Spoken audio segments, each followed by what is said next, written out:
Hello students, you coaching classes में आपका स्वागत है। और आज का टॉपिक है क्लास 12 एनसीईआरटी मैथ में कुछ क्वेश्चन देखेंगे जो कि स्वतुल्य सममित और संक्रमक हमें सिद्ध करना रहेगा। तो चलिए पहला क्वेश्चन देख लेते हैं आज का। जांच कीजिए कि क्या समुच्चय 1, 2, 3, 4, 5 और 6 में एक संबंध दिया गया है ए बी अनुपात बी बराबर a+1। यानी बी का मान कहाँ से आएगा? जब ए का मान कुछ भी रखेंगे, कितना 1 से लेकर 6 तक हमारे पास समुच्चय दिया गया है 1, 2, 3, 4, 5, 6 द्वारा परिभाषित संबंध आर स्वतुल्य सममित या संक्रमक है।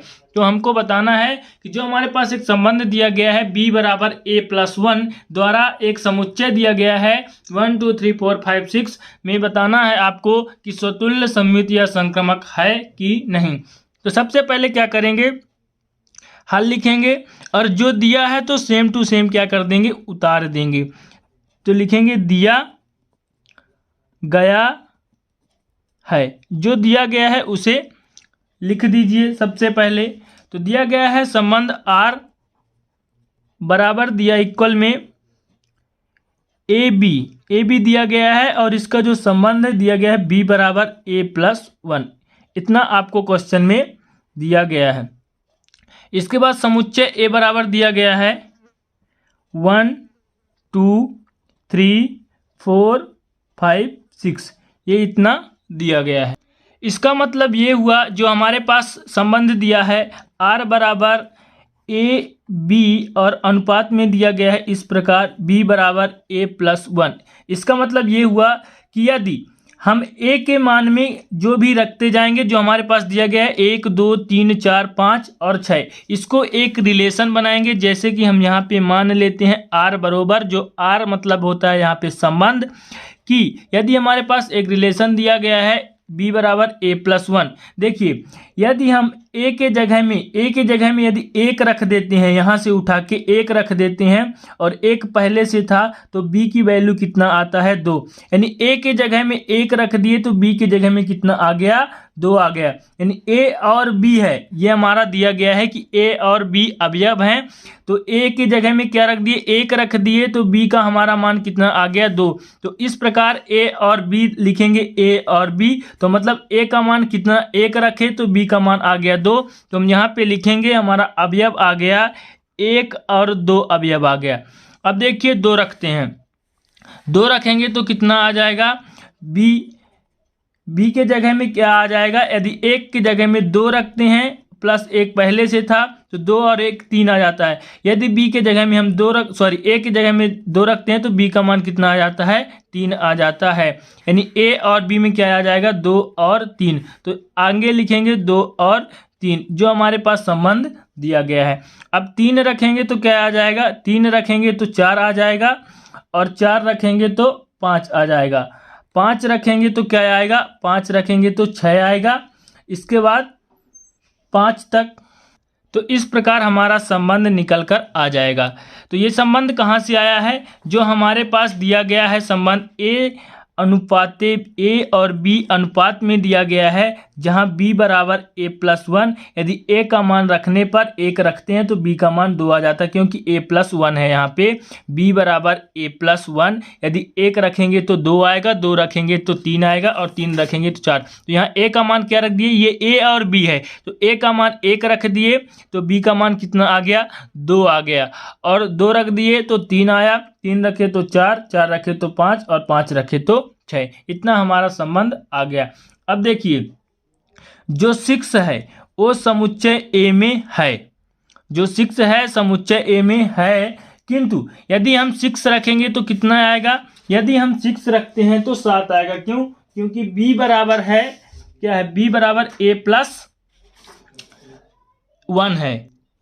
इस प्रकार है b बराबर a+1। यदि b में क्या रखते हैं, 6 रखते हैं तो 1 आता है बराबर 7। यानी कोई भी अवयव यहाँ पे ऐसा नहीं है जो कि स्वयं से संबंध रखे। क्या है, ऐसा कोई भी अवयव नहीं है। 6 तो समुच्चय a में है, किंतु हम 6 रखेंगे तो कितना आएगा, 7 आएगा। तो यहाँ पे आप लिख सकते हैं कि लेकिन जो कोई भी अवयव ऐसा नहीं है जो कि स्वयं से संबंध रखे। 6 और 6 बिलोंग टू R ऐसा नहीं है। तो यहाँ पे ऐसा कोई अवयव नहीं है जो स्वयं से संबंधित हो। किंतु स्वतुल्य का मतलब क्या होता है, यदि हम x अवयव लेते हैं तो x का संबंध x से होना चाहिए। यदि कोई भी संख्या है 2 है तो 2 का संबंध 2 से होना चाहिए, तभी वह स्वतुल्य संबंध कहलाएगा। किंतु यहाँ पर ऐसा नहीं है, तो यहाँ पर लिखेंगे अतः r स्वतुल्य संबंध नहीं है। अतः r स्वतुल्य संबंध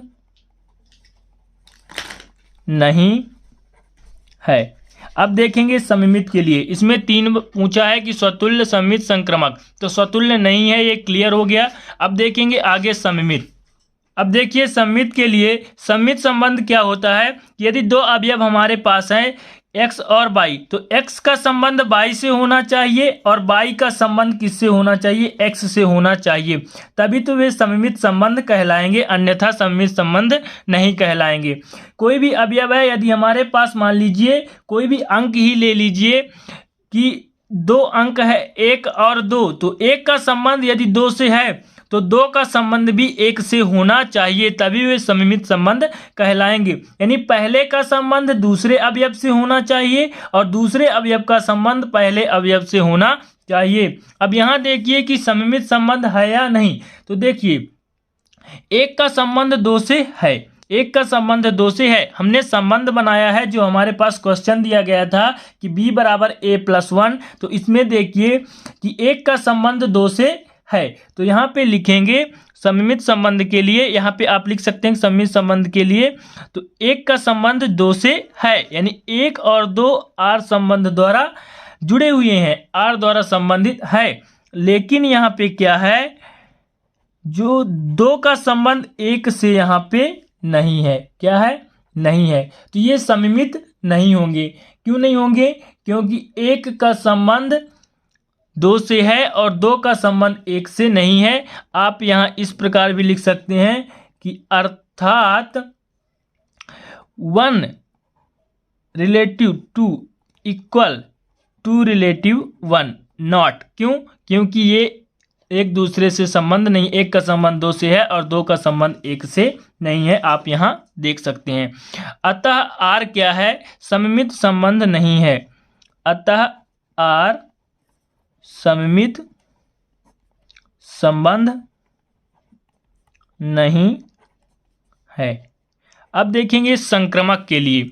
संक्रामक में क्या होता है, 3 अवयव होते हैं, हम यहाँ ले लेते हैं a, b और c। जो अवयव होते हैं स्मॉल लेटर में होते हैं और जो समुच्चय होता है कैपिटल लेटर में, तो यहाँ हम स्मॉल लेटर में ले लेते हैं।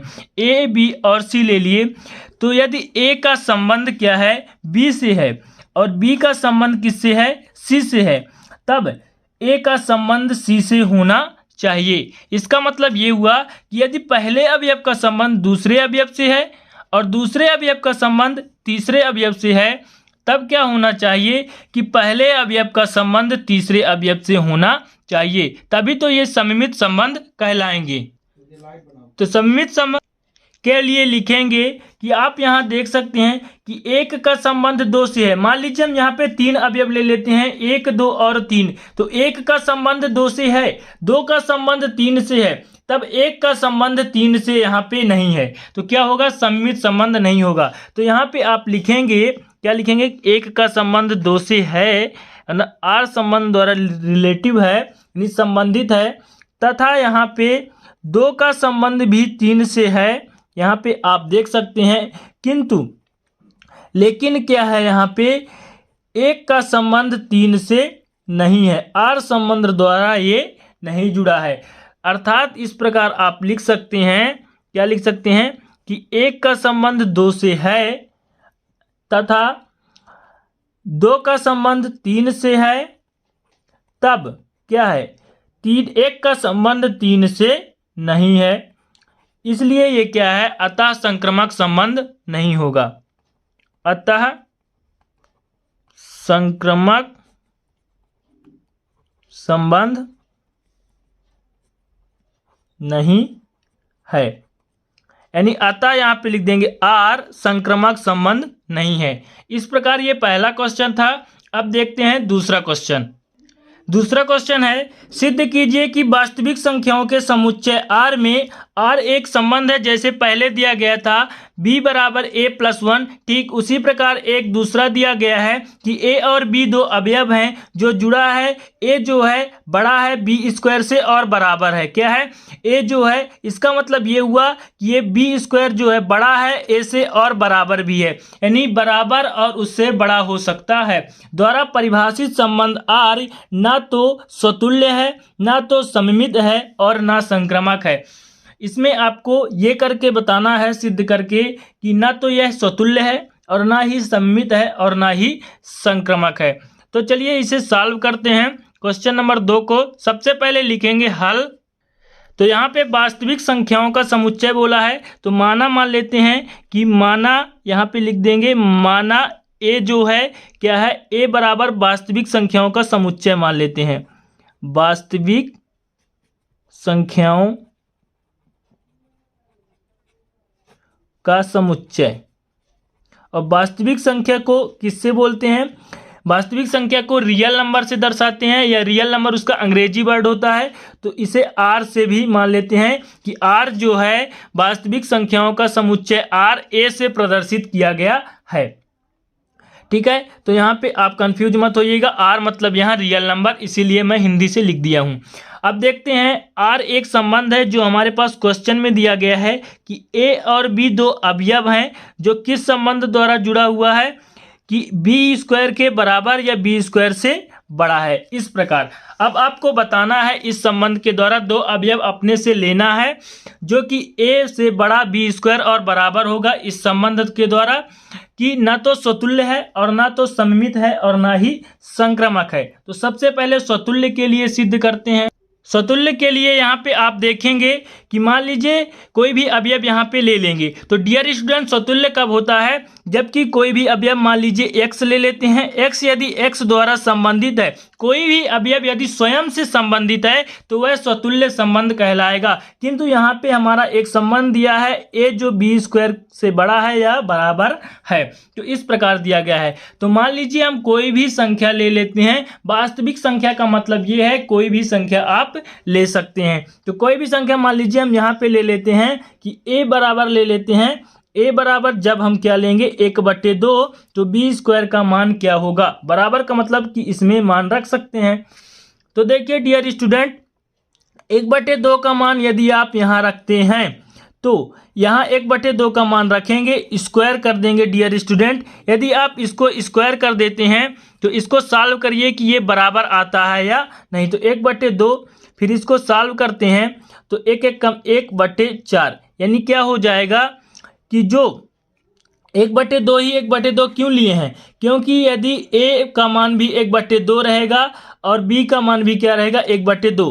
इसका मतलब ये होगा कि जब स्वयं से संबंधित है, a का मान भी 1/2 लिए हैं और a से संबंधित है, यहाँ पे ये होगा कि जो a है a स्क्वायर, यानी a खुद से संबंधित होगा, a का जो मान है a स्क्वायर के मान के बराबर या बड़ा होना चाहिए। किंतु यहाँ पे आप देख रहे हैं हल किए हैं तो क्या है, बड़ा नहीं है, छोटा है, 1/4 1/2 से छोटा है, ना कि बराबर है और ना ही बड़ा है, इसलिए यह क्या है डियर स्टूडेंट, यह स्वतुल्य नहीं है। तो यहाँ पे हम लिखेंगे कि 1/2 जैसे आपको हमने हल करके दिखाया, 1/2 स्क्वायर ना तो बड़ा है और ना तो क्या है बराबर है, एकदम छोटा आता है, इसलिए क्या है कि स्वतुल्य नहीं है। तो यहाँ पे लिखेंगे कि ये सत्य नहीं है, क्या लिखेंगे, यह सत्य नहीं है,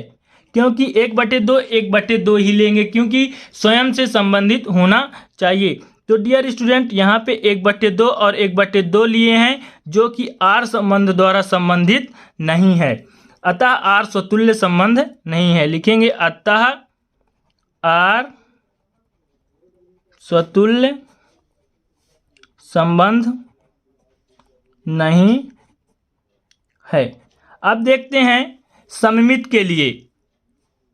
सममित संबंध क्या होगा कि जब x का संबंध y से हो और y का संबंध x से हो, यानी पहले अवयव का संबंध दूसरे अवयव से और दूसरे अवयव का संबंध पहले अवयव से। किंतु यहाँ पे हमारे पास संबंध दिया गया है कि a जो है बी स्क्वायर के बराबर या बी स्क्वायर से क्या होना चाहिए, छोटा होना चाहिए। किंतु बी स्क्वायर का मान a से बड़ा या बी स्क्वायर के बराबर आना चाहिए। तो यहाँ पे हम दो अवयव ले लेते हैं, एक ले लेते हैं और वास्तविक संख्या बोला है तो कोई भी वास्तविक संख्या सभी के लिए सत्य होना चाहिए। तो यहाँ पे डियर स्टूडेंट हम दो वास्तविक संख्या लेते हैं, a बराबर ले लेते हैं -2 और b बराबर ले लेते हैं 5। तो चलिए इसे सिद्ध करते हैं। यहाँ पे -2 रख देते हैं और बी स्क्वायर का मान कितना रखते हैं, बी स्क्वायर का मान बी का मान क्या, यहाँ पे 5 लिए हैं तो यहाँ पे बी स्क्वायर हो जाएगा। किंतु यहाँ पे क्या होना चाहिए, इसको हल करेंगे तो क्या हो जाएगा -2 और ये हो जाएगा 25 हो जाएगा। अब यहाँ पे आप देख सकते हैं कि -2 से 25 बड़ा है किंतु ये बराबर नहीं है। अब देखिए, अब इसका सेम अपोजिट करेंगे कि a संबंध b यानी a रिलेटिव b, अभी देखें इतना मान हमारे पास आया है। अब देखेंगे b रिलेटिव a देखेंगे तो ये हो जाएगा 5, क्या हो जाएगा और -2 का स्क्वायर। तो ये क्या होना चाहिए कि बड़ी संख्या आना चाहिए बी स्क्वायर का मान। तो 5 बराबर क्या होगा, 2 दूना 4 हो जाएगा। तो देखिए ये 5 बड़ा आता है और 4 छोटा आता है। तो यहाँ पे आप इतना क्लियर हो गया होगा कि मैं क्या समझाना चाहता हूँ डियर स्टूडेंट। पहले इसीलिए आपको समझा देता हूँ, इसके बाद लिखता हूँ। देखिए तो यहाँ पे हम सममित के लिए ठीक उसी प्रकार एग्जाम्पल देंगे कि यदि a का मान मान लीजिए हम यहाँ पे -2 लेते हैं और b का मान 5 स्क्वायर लेते हैं, तब इसे हल करेंगे तो क्या हो जाएगा, -2 आएगा और क्या आएगा 5। ये r संबंध द्वारा संबंधित है कि जो -2 है छोटा है और क्या है 5 बड़ा है। ये यहाँ पे संबंधित है या कि फिर यहाँ पे संबंध रखता है। किंतु सेम जब अपोजिट करते हैं, दूसरा संबंध पहले संबंध से जब संबंधित होगा तथा यहाँ पे लिखेंगे 5 का संबंध किससे करेंगे, -2 का वर्ग करेंगे, यानी 5 और -2 करेंगे तो क्या होगा, ये संबंधित नहीं है। यानी -2 b का मान है तो बड़ा होना चाहिए 5 से, तो यहाँ पे बड़ा नहीं है, इसलिए अतः r संबंधित नहीं है। अतः r सममित संबंध नहीं है, अतः r सममित संबंध नहीं है। ठीक है, अब देखेंगे संक्रमक के लिए। संक्रमक संबंध में क्या होता है कि संक्रमक संबंध में 3 अवयव होते हैं। यदि हम x, y और z ले लेते हैं तो x का संबंध y से होना चाहिए और y का संबंध किससे होना चाहिए, z से, तब x का संबंध z से होना चाहिए। ये आपको मैं हर वीडियो में बताता हूँ। तो इतना आपको समझ में आया होगा कि पहला संबंध दूसरे से और दूसरा का संबंध तीसरे से, तब पहला का संबंध तीसरे से होना चाहिए।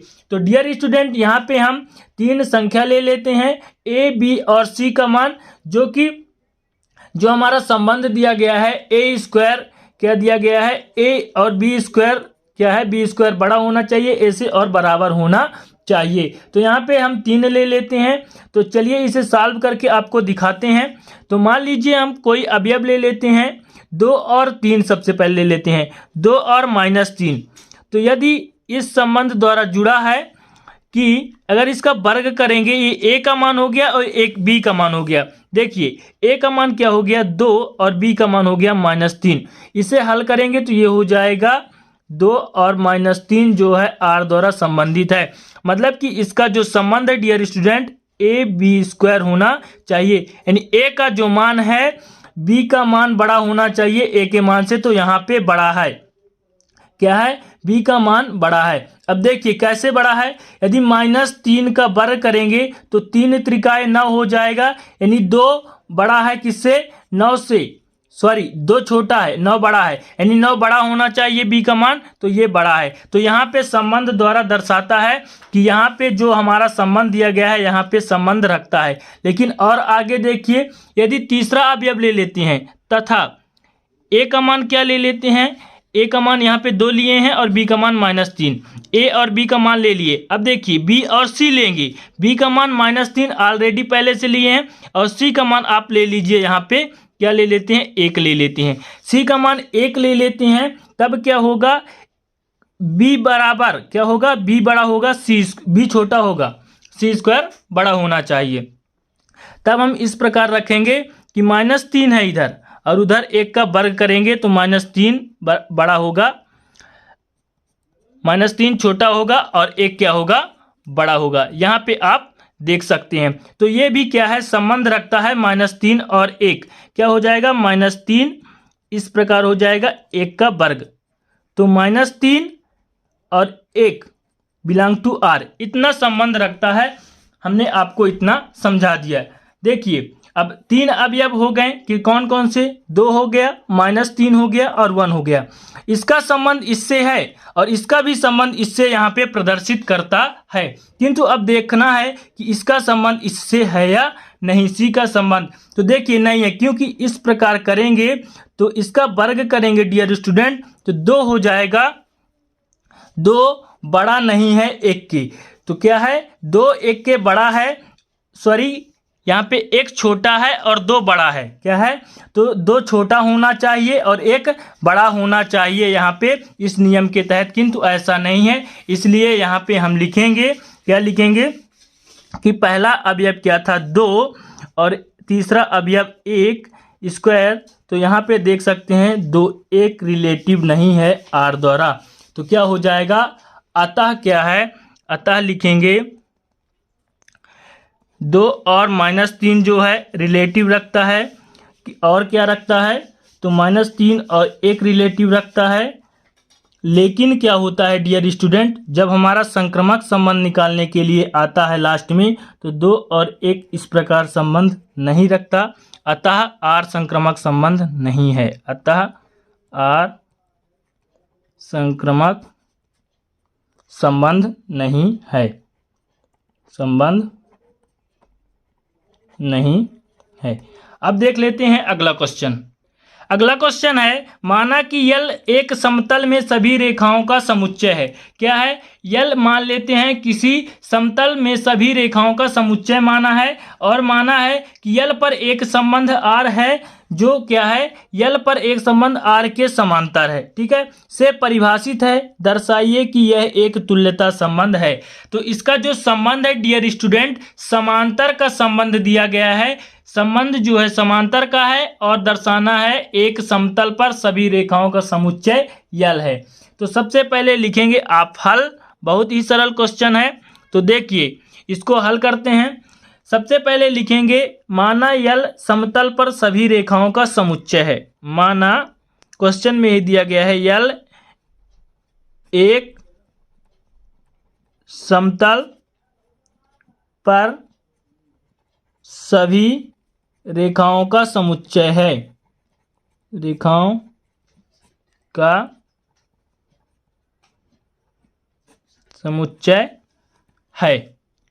अब यहाँ पे आप देखिए कि संबंध जो है यहाँ पे समांतर का है, तो सभी रेखाएं आपस में समांतर होती है, मतलब कि स्वयं में समांतर होती है। मान लीजिए समांतर क्या होता है, देखिए ये कोई रेखा है और ये कोई दूसरी रेखा है, तो ये एक दूसरे को आपस में कभी भी प्रतिच्छेद ना करें, तो ये रेखाएं एक दूसरे के समांतर कहलाएंगी, पैरेलल कहलाएगी, और समांतर को दर्शाते हैं, ये इसका प्रतीक चिन्ह है समांतर का। तो क्या हो जाएगा समांतर, कि जब कोई दो रेखाएं आपस में कभी भी प्रतिच्छेद ना करें तो क्या कहलाएगा, ये समांतर रेखा कहलाएंगी। और समांतर का मतलब ये हुआ कि देखिए स्वतुल्य में समांतर का मतलब ये हुआ कि सभी रेखाएं स्वयं के समांतर होती है। क्या होती है, सभी रेखाएं स्वयं के समांतर होती है। तो यहाँ पे क्या हो जाएगा, स्वतुल्य संबंध होगा। क्यों, क्योंकि पहला ज्ञात करेंगे स्वतुल्य, फिर दूसरा सममित और तीसरा संक्रमक। क्यों, क्योंकि तुल्यता संबंध ज्ञात करने के लिए हम 3 संबंध ज्ञात करते हैं, स्वतुल्य, सममित और संक्रमक। यदि स्वतुल्य, सममित, संक्रमक तीनों हैं तो हमारा तुल्यता संबंध कहलाएगा। तो स्वतुल्य संबंध ज्ञात करने के लिए क्या करेंगे, अभी हमने बताया, मान लीजिए कोई रेखा यल है तो क्या स्वयं के समांतर होगी, और समांतर को प्रदर्शित करते हैं ये 2 रेखाएं द्वारा। ये हो जाएगा यल समांतर है, यल के जो यल है किसका समुच्चय है, तो यल का समुच्चय है, कैपिटल यल का। तो यल बिलोंग करता है यल में। तो डियर स्टूडेंट यहाँ पे हो जाएगा अर्थात यल रिलेशन रखता है यल से फॉर ऑल, यल जो किसका अवयव है, तो कैपिटल यल का अवयव है। अतः आर स्वतुल्य है, अतः आर स्वतुल्य है, यानी सभी रेखाएं जो है स्वयं से समांतर होती है, तो आर स्वतुल्य है। अब दूसरा देखिए सममित के लिए। सममित में क्या होता है कि यदि दो अवयव x और y हैं, तो x का संबंध यदि y से है तो y का संबंध किससे होना चाहिए, x से होना चाहिए। यानी पहले का संबंध दूसरे से है तो दूसरे का संबंध पहले से होना चाहिए। देखिए मान लीजिए हम यहाँ पे दो रेखाएं लेते हैं, एक का नाम L1 रखते हैं, दूसरे का नाम L2 रखते हैं। तो यदि एक रेखा दूसरे रेखा के समांतर है तो दूसरा रेखा भी पहले रेखा के समांतर होगा। देखिए यहाँ पे यदि एक रेखा पहले रेखा के समांतर है तो दूसरा रेखा भी पहले रेखा के समांतर होगा। यानी L1 क्या है, L2 के समांतर है तो L2 भी L1 के समांतर होगा। तो यहाँ पे क्या हो जाएगा कि R सममित है। तो यहाँ पे लिखेंगे L1 रिलेटिव L2 बराबर L2 रिलेटिव L1। यहाँ पे इस प्रकार लिखेंगे, क्यों, क्योंकि यदि L1 समांतर है, L1 समांतर है L2 के, तो L2 भी समांतर होगा L1 के। इस प्रकार यहाँ लिखेंगे, क्योंकि L1 L2 के समांतर है तो L2 L1 के समांतर होगा। यहाँ पे लिखेंगे अर्थात L1 क्या है, L1 और L2 यानी L1 रिलेटिव L2 तब क्या है यहाँ पे बराबर L2 रिलेटिव L1, जो कहाँ के अवयव हैं, तो बिलोंग करता है L बिलोंग करता है कैपिटल L से, क्योंकि कैपिटल L समांतर रेखाओं का समुच्चय है। तो लिखेंगे अतः R सममित है, अतः R जो संबंध है क्या है, सममित है। अब देखेंगे संक्रमक के लिए, यदि संक्रमक है तो तुल्यता संबंध है। तीसरा देखिए, तीसरा अब संक्रमक में क्या होता है कि तीन अवयव होते हैं।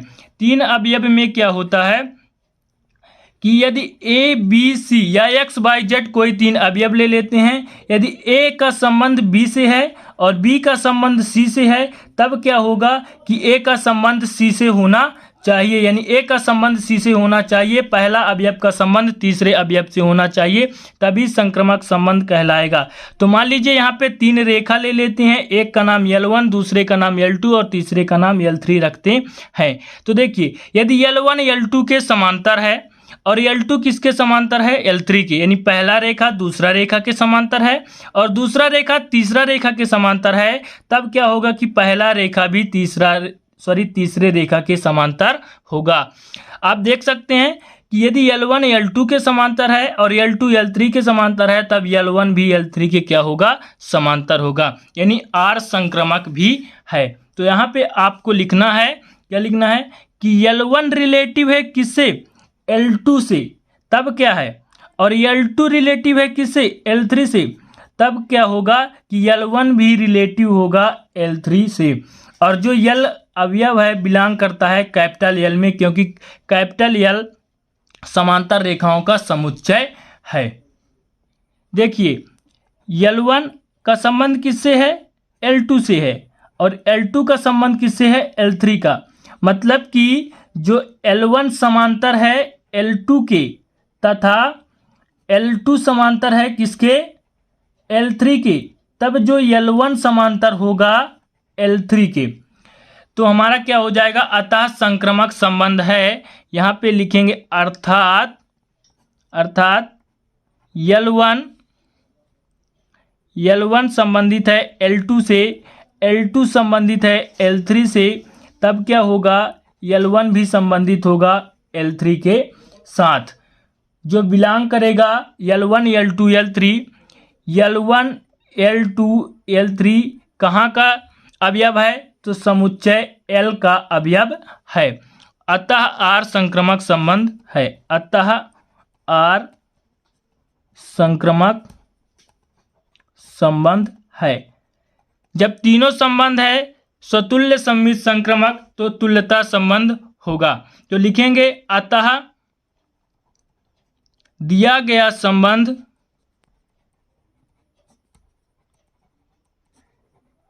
स्वतुल्य, संक्रामक और सममित है, और